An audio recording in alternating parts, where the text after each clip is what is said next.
नमस्कार रसिक. आई, बहीण, मुलगी, पत्नी अशा विविध आवर्तनातून जाणारी ती म्हणजे आदिशक्ती. ती कधी हळवी असते, कधी संवेदनशील असते, कधी रागीटही असते, पण वेळ प्रसंगी रौद्र रूप धारण करणारी असते. तिची सगळी रूपं ही आपल्या परिवारासाठी, समाजासाठी आणि सृष्टीच्या रक्षणासाठी असतात. वसई लाईव्ह न्यूज चॅनलचे संपादक दिलीप डाबरे यांनी आपल्या एका उपक्रमामधून या सर्व कर्तृत्ववान आणि सृष्टीचे, परिवाराचे आणि समाजाच्या रक्षण करणाऱ्या ज्या गौरी आहेत त्यांचा जागर करण्यासाठी मुलाखतीचा उपक्रम चालू केला आहे. आणि त्या उपक्रमाअंतर्गत आजची जी 8वी माळ आहे आणि तिचा रंग आहे मोरपिशी, त्या 8व्या माळेमध्ये आपण अशाच एका महागौरीला भेटणार आहोत आणि त्या महागौरीचं नाव आहे दानिया डाबरे. दानिया, तुझं आमच्या या उपक्रमामध्ये आणि या मुलाखतीमध्ये अगदी मनापासून स्वागत आहे. थँक्यू. धन्यवाद. मी तुला सगळ्यात प्रथम असा प्रश्न विचारेन की आज नवरात्री आहे, तुझा जन्म वसईतला आहे, तुझी नाळ वसईच्या संस्कृतीशी जोडली गेली आहे, तर आपल्या या नवरात्री उत्सवाबद्दल तुझं काय मत आहे? ग्रोईंग अप नवरात्री सगळ्यात फेवरेट फेस्टिवल होतं, कारण की आय लव्ह डान्सिंग आणि असं होतं की जाऊन तिथे डान्स करायचं आणि गरबा खेळायचा, सगळ्या फ्रेंड्सला भेटायचं आणि गरबा खेळायचं. तर मला ते खूप आवडायचं आणि पप्पा देखील लहानपणापासून गरबा ऑर्गनाईज करायचे. तर म्हणून आम्ही जाऊन तिथे, म्हणजे माझे फोटोज आहेत ज्यामध्ये मी एकदम छोटीशी आहे आणि वेअरिंग ते घागरा चोली, रंगबिरंगी कपडे घालायचे, ते छान आणि रोज नवीन रंगाची उधळण. तर म्हणून मला म्हणजे माझं पर्सनल फेवरेट पण आहे. आणि बेस्ट पार्ट इज की असं नाही आहे की नवरात्री खेळण्यासाठी, गरबा खेळण्यासाठी तुम्हाला फक्त गुजराती व्हावं लागतं, असं तर काही नाही. You can be of any religion आणि तुम्ही येऊन गरबा खेळू शकता, मनामध्ये श्रद्धा. एक्झॅक्टली. तर म्हणून इट्स, आय थिंक ते असं एक फेस्टिवल आहे जो बियॉन्ड बॅरियर्स आहे आणि ज्यामध्ये सर्व लोक सोबत येऊन नाचू शकतात, खेळू शकतात आणि एन्जॉय करू शकतात. उत्साहाने तो सण साजरा करतात. अगदी छान, खूप छान, अगदी समर्पक उत्तर दिलं. तू लॉ करते आहेस, तर तुझं पुढचे प्लॅनिंग काय आहे तुझ्या भविष्याबद्दल? मी करंटली आताच यावर्षी लॉ कॉलेजमध्ये एनरोल झालेली आहे आणि द मेन रिझन इज की मी एन्व्हायरमेंटवर काम करत आहे आणि एन्व्हायरमेंटल लॉ मला पुढे परस्यू करायचा आहे. कारण की खूप सारी अशी गोष्टी आहेत ज्यावर बोलण्यासाठी, लढण्यासाठी लॉचं जर बॅकअप असलं तर चांगल्यापैकी तो काम होऊ शकेल. अगदी अगदी. तुला जेवढा तू शिक्षणामध्ये जेवढी हुशार आहेस, बाकी सगळ्या कामामध्ये हुशार आहेस, तसंच तुला पर्यावरणाबद्दल देखील खूप प्रेम आहे. आणि पर्यावरणासोबत तुझं जे काम चालू आहे त्यामध्ये अजून युवा पिढीने पण जोडलं गेलं पाहिजे, याबद्दल तुझं काय मत आहे? सगळ्यात जास्त इम्पॉर्टंट आहे की यूथ या कामामध्ये इन्व्हॉल्व्ह झालेले पाहिजेत. कारण की कामामध्ये नाही, आय अंडरस्टँड की सगळ्यांचे वेगळे त्यांचे पर्सनल लाईफ्स असतील, त्यांचे पर्सनल जॉब्स असतील, पण आम्ही या पर्यावरणासोबत पुढे राहणार आहोत. आम्ही असणार आहोत जे पुढे या इम्पॅक्टला, या क्लायमेट चेंजला फेस करणार आहोत. तर म्हणून जर आता आम्ही यावर काही स्टेप्स नाही उचलले किंवा आता जर आम्ही यावर काही विचार नाही केला तर मग पुढे आम्हालाच त्याचं भोगतान किंवा आमच्या मुलांना, आमच्या पुढच्या पिढीला त्याचं भोगतान करावं लागेल. आणि that makes no sense for us की आपण कशाला आपल्या हाताने एवढी सुंदर पृथ्वी, एवढी सुंदर सृष्टी आपल्याला भेटलेली आहे, ती आपण त्याचा आपण नाही बचाव केला पाहिजे का, ते मला वाटतं. निसर्ग जपावा यासाठी तुझी जी भावनिक तळमळ आहे ती अगदी दिसून येते त्याच्यातनं. वसईची हिरवाई, वसईचे वातावरण जतन करण्यासाठी तुझ्या कुठले प्रयत्न करतात तुम्ही तुमचं सगळे? करंटली तर मी युवा संस्थासोबत जोडलेली आहे आणि आम्ही वसईत, कारण लोकांना वाचवण्यात, कोणतीही गोष्ट वाचवण्यासाठी त्याची पहिले काय इम्पॉर्टन्स आहे, त्याचं काय, ती कशाला वाचवली पाहिजे ते समजणं इम्पॉर्टंट आहे. म्हणून आम्ही नेचर ट्रीची सुरुवात केलेली आहे वसई विरारमध्ये, जिथे आम्ही मंथली वन्स सर्व युथला आणि सर्व लोकांना बोलवतो. सोबत आमच्या सोबत एक बॉटनिस्ट आहे, जसं की आम्ही अजूनपर्यंत तुंगारेश्वर फॉरेस्ट रिझर्व, सुरुची बागेत जे मॅंग्रोव्ह कव्हर आहे तिथे, अशा वेगवेगळ्या ठिकाणी आम्ही असे नेचर ट्रील्स कंडक्ट करतो. आणि तिथे आम्ही सर्व जाऊन तिकडचे जे इकोलॉजिकल सेन्सिटिव्ह झोन्स आहेत आणि तिथे कोणते वेगळे पक्षी येतात, बटरफ्लाय स्पीशीज आहेत, इन्सेक्ट्स आणि वेगवेगळे अॅनिमल्स आहेत जे जोडलेले आहेत तिकडच्या मॅंग्रोव्ह झोन सोबत, हे आम्ही सगळं समजून घेतो. सो दॅट पुढे जेव्हा आम्हाला त्याच्यासाठी उभं राहायला लागेल तर आम्हाला माहित असेल की ती का इम्पॉर्टंट आहे, ती जागा का इम्पॉर्टंट आहे आणि त्याला जपणं का इम्पॉर्टंट आहे. आणि आपण का करतोय हे मूळ कारण महत्वाचं त्यांना कळणं गरजेचं आहे. आता आपले बघ उत्सव येतात, गणपती येतो, नवरात्र येतात किंवा आणि कुठले उत्सव येतात, तेव्हा सगळेजण जास्तीत जास्त खराब होणारी जागा म्हणजे आपले बीचेस आहेत आणि ते बीचेस साफ केले जातात, पण तो तात्पुरता पर्याय आहे. पण ह्यावर काहीतरी एक ठोस पर्याय तुमच्या युवा पिढीने काय ठरवलं आहे का, तुमच्या डोक्यात काही असं आहे हे आमच्या प्रेक्षकांना ऐकायला आवडेल. बीच क्लीनअप करणं I think is the first step. आपल्या मनात ती इच्छा असणं की आपण आपल्या बीचला स्वच्छ केलं पाहिजे, ते इम्पॉर्टंट आहे. पण आय फील की आपण हे पॉइंट विसरत आहोत की फक्त क्लीनअपने तो आपलं अल्टिमेट सोल्युशन नाही आहे. कारण की manufacturing of plastics is happening any which ways. कारण मॅन्युफॅक्चरिंग लेवलवर जेव्हापर्यंत काही कम नाही होणार तेव्हापर्यंत आपण कितीही क्लीनअप करायचं ते पुन्हा तिथेच येणार आहे. म्हणून आपण जे आपल्या वतीने आपण आपले ऑर्गनायझेशन आपले ग्रासरूट लेवलवर सगळ्यांनी सोबत येऊन क्लीनअप करताच कोणते ब्रँड्स आहेत जास्त पॉल्युटिंग आहेत, म्हणजे ओव्हरऑल जसं जेवढा डेटा आहे आमच्याकडे रिसर्च करायला त्यामधून समजलं आहे की नेस्ले, HUL हे सगळे जे मोठे मोठे कंपनीज आहेत हे सगळ्यात जास्त मेजर पॉल्युटर्सच्या ग्रुपमध्ये येतात. तसेच जे आपल्या वसईच्या बीचेसवर कोणते आहेत, कोणते ब्रँड्स आहेत जे मेजर पॉल्युटर्स आहेत, आणि आपण ह्याला बघून त्या ब्रँड्सला आपण अप्रोच करू शकतो का, काय आपण त्यांना लिहून देऊ शकतो का की तुमचे हे सगळे जे, कारण रिसायकलिंग हा एक मोठा मुद्दा आहे आणि रिसायकलिंग या ब्रँड्सला करायला त्यांच्यावर ही जिम्मेदारी असते की त्यांनी हे कारण they have produced it, so they have to again recycle it. तर मी असं नाही बोलत आहे की आपली काही जिम्मेदारी नाही आहे, म्हणजे as an individual, as a consumer आपलं देखील दायित्व आहे की आपण स्वतःहून किती प्लास्टिक्स कमी करू शकतो. पण as a manufacturer also there are many things जे त्यांनी लक्षात ठेवले पाहिजेत. आणि जर मॅन्युफॅक्चरिंग कन्झ्युमर्स दोघांचं सोबत कोऑर्डिनेशन मध्ये ते विल दिसलं की प्लास्टिकचं मॅन्युफॅक्चरिंग कमी करायचं आहे, तरच मग आपण ह्याच्यावर सोल्युशन काढू शकतो. अगदी खरं आहे तुला. प्रयत्न हा जितका आपण केला पाहिजे तितका समोरूनही झाला पाहिजे.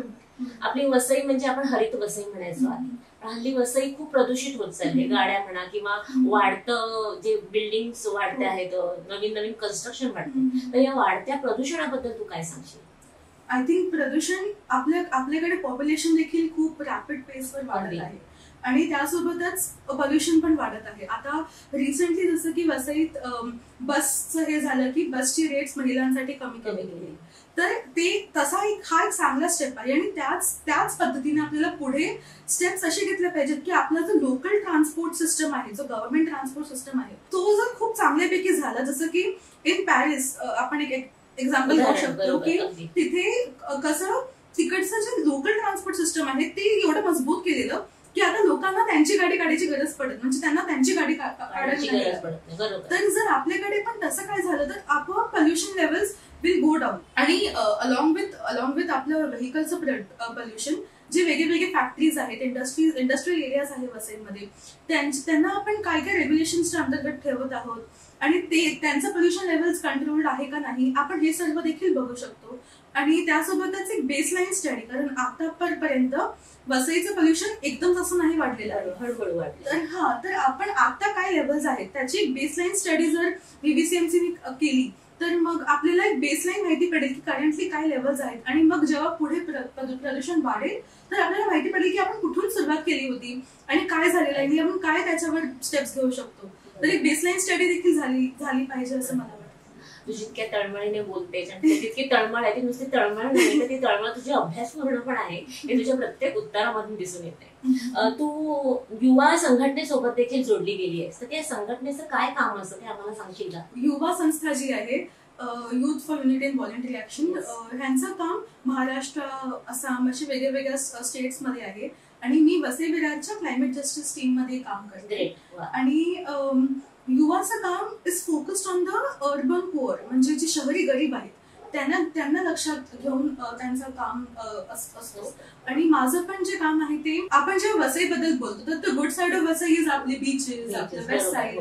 पण वसईचा जो नालासोपारा ईस्टचा जो भाग आहे जिथे बस्ती आहेत आणि त्या बस्तीमध्ये जे वेगळ्या जागातून जे लोक आलेले आहेत, मायग्रेंट्स आहेत, आणि त्यांच्याकडे त्यांची मूलभूत सुविधा देखील नाही आहे, पाणी नाही आहे, सॅनिटेशन, वॉशरूम्स, ते सगळे त्यांच्याकडे मूलभूत सुविधा देखील नाही आहे. तर युवासोबत आम्ही कम्युनिटी क्लायमेट ऍक्शन प्लॅन आणि अशा सगळ्या मोहिमेने आमचा प्रयास आहे की त्यांना त्यांची मूलभूत सुविधा आपण कशी आणून दिली पाहिजे. तसेच नासेज ग्रुप बद्दल पण आम्हाला ऐकायला आवडेल.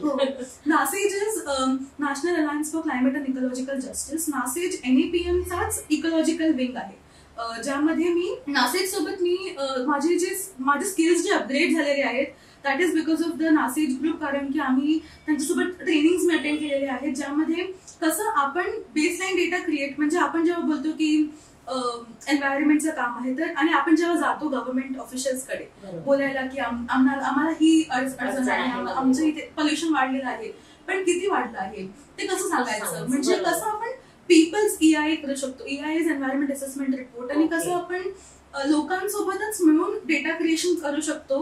अँड ते काही एवढं डिफिकल्ट नाही आहे, फक्त थोडे इन्स्ट्रुमेंट्सचे आज आपलं नॉलेज भेटलं तर तेच नॉलेज मी नासेज सोबत गेन केलेलं, ज्याच्यामधून मी कसं टेस्टिंग, एअर पोल्युशन टेस्टिंग कसं करायचं, वॉटर टेस्टिंग कसं करायचं, हे सर्व शिकून मग आता मी करंटली जे वेगवेगळे ग्रुप्स आहेत इंडियामध्ये, जसं की करंटली कारवारमध्ये जे पोर्ट येणार आहेत आणि तिकडे जे असं ग्राउंडवर जाऊन जे टेस्टिंग करायचं आहे, तर त्या ह्याच्यामध्ये मी नासेज सोबत त्यांना असिस्ट करते हे करण्यासाठी. अरे वा, खूप छान. हे ऐकून खरंच खूप छान वाटते. आणि या आपल्या युवा पिढीचं खरंच कौतुक करावं असं वाटतंय की ती नुसतीच मोबाईलवर स्क्रोल करत नाही, तर पूर्ण अभ्यास, पूर्ण संशोधनही करते. तुझं खूप खूप कौतुक बाळा. आणि सगळ्यात मगासपासून माझ्या डोक्यात एक विचार येतोय की आपण बोलतोय खरं, पण तुझ्या हातात ही बाटली बघते, त्याचं काय विशेष आहे ते मला सांगते, पण माझ्या मते पर्यावरणाशी जोडलेलं आहे. म्हणजे मी सर्वांना सांगत असते, माझ्या सर्व फ्रेंड्सला माहिती आहे की मी खूप अशी अगेन्स्ट प्लास्टिक आहे. कारण की सिंगल यूज प्लास्टिक असं नाही आपण बोलू शकत की प्लास्टिक विना. माझ्या फोनला पण प्लास्टिकचाच कव्हर आहे, तर थोडं जसं की लॅपटॉपमध्ये आपला प्लास्टिक आहे, ज्या गोष्टींमध्ये आपल्याला our life cannot be disconnected from plastic directly, कारण की खूप गोष्टी आपल्या सोबत जोडलेल्या आहेत. पण जे सिंगल यूज गोष्टी आहेत, जसं की आपण वापरतो आणि टाकून देतो, तशा गोष्टींमध्ये आपण रेड्यूस केलं पाहिजे असं मला वाटतं व्हेरी स्ट्रॉंगली. कारण की आणि जर तुम्हाला वाटत असेल की ते इज तुमच्या आरामदायक आहे फक्त पटकन प्लास्टिकची बॉटल घ्यायची आणि पियायची, पण करंटली तर FSSAIचं पण लास्ट फ्यू मंथ्स अगोदर मी वाचलं होतं की FSSAI बोर्ड जो आहे आपल्या इंडियामध्ये, फूड सिक्युरिटी बोर्ड, त्यांनी पण हे सांगितलेलं आहे की कसं mineral bottled water is not safe. ते कन्झम्पशन साठी सेफ नाही आहे एवढं, त्याचे जे लेवल्स आहेत ते बरोबर नाही आहेत.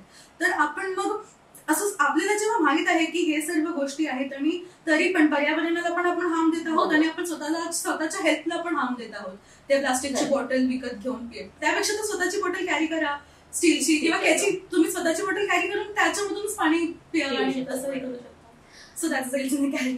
आता या क्षणापासून प्रत्येकाने आपली आपली एक बॉटल कॅरी करायची, प्लास्टिक सोडून. बरोबर. आपल्या वसईमध्ये जेव्हा पाऊस पडतो तेव्हा खूप पूरग्रस्त परिस्थिती निर्माण होते, तर या पूरग्रस्ताला रोखण्यासाठी आपण काही पर्याय काढू शकतो का?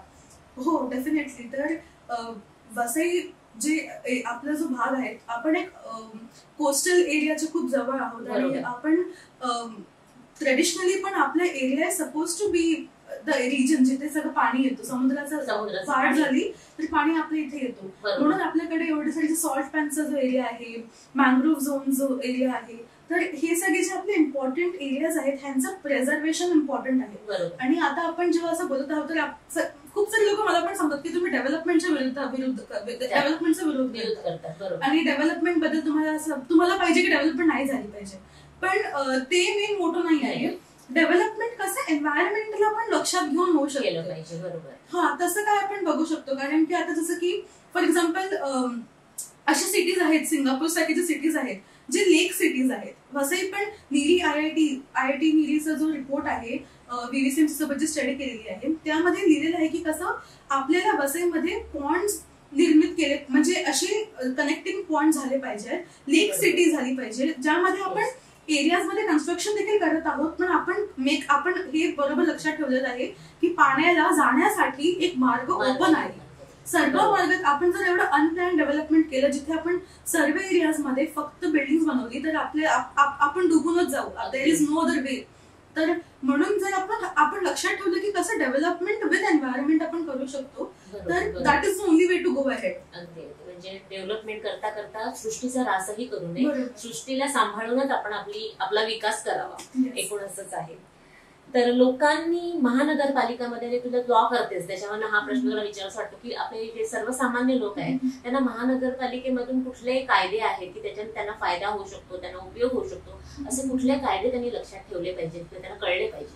सगळ्यात इम्पॉर्टंट कायदा जो आपल्याला दिलेला आहे तो आहे RTI, आपलं राईट टू इन्फॉर्मेशन. तर आपले जे काही क्वेश्चन्स असतील त्याला आय थिंक आपण दाबून नाही ठेवलं पाहिजे आपल्यामध्ये. आपण RTI फाईल करून त्याचे आन्सर्स घेतले पाहिजेत आणि जे आपल्याला पाहिजेत की काय बजेट आहे, सॉलिड वेस्ट मॅनेजमेंटचं काय बजेट आहे, किंवा रस्त्यासाठी किती बजेट अजूनपर्यंत स्पेंड केलेलं आहे, किती पैसे घातलेले आहेत, किती काम झालेलं आहे, हे सर्व प्रश्न जे आहेत ह्याची उत्तरं देणं हे त्यांचं काम आहे. आपण त्यांच्याकडून काय अजून मागून घेत नाही आहोत. हे आपलं मूलभूत अधिकार आहे की आपण त्यांना प्रश्न, अकाउंटेबिलिटी आपण ठेवली पाहिजे. ते आपल्या हातात आहे की आपण त्यांना किती अकाउंटेबल ठेवतो.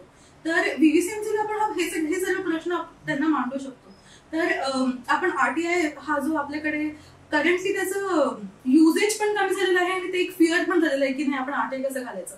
पण आपण ते फिअरच्या मध्ये दाबले गेलो तर मग आपल्याला गप्प राहावं लागतं. माहिती घेतली पाहिजे.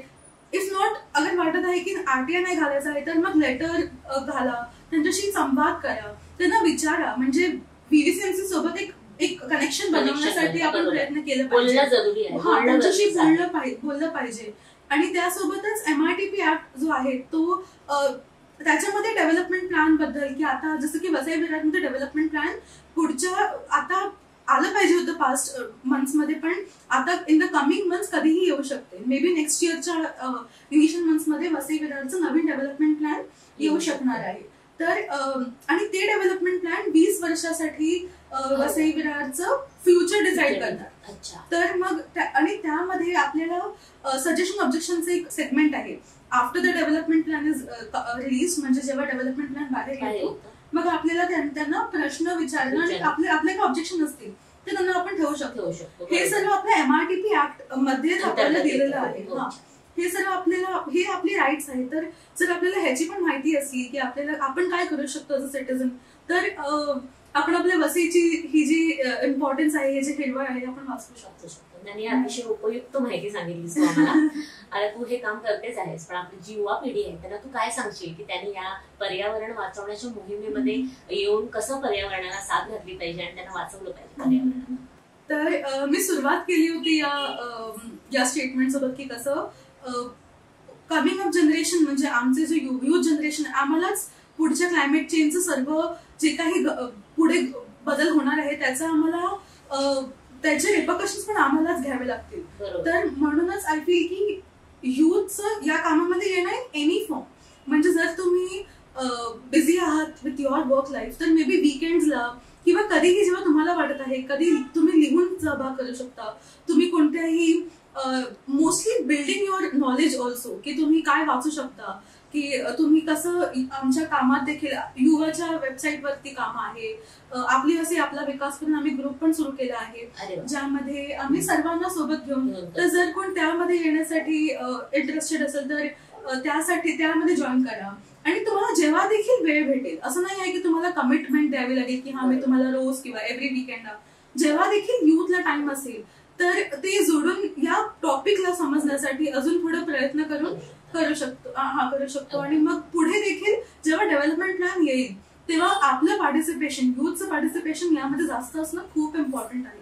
तर आपण हे देखील बघू शकतो की कसं we can build up to that, की डेव्हलपमेंट प्लॅन येण्यापर्यंत कसं youth is strengthened in Vasai.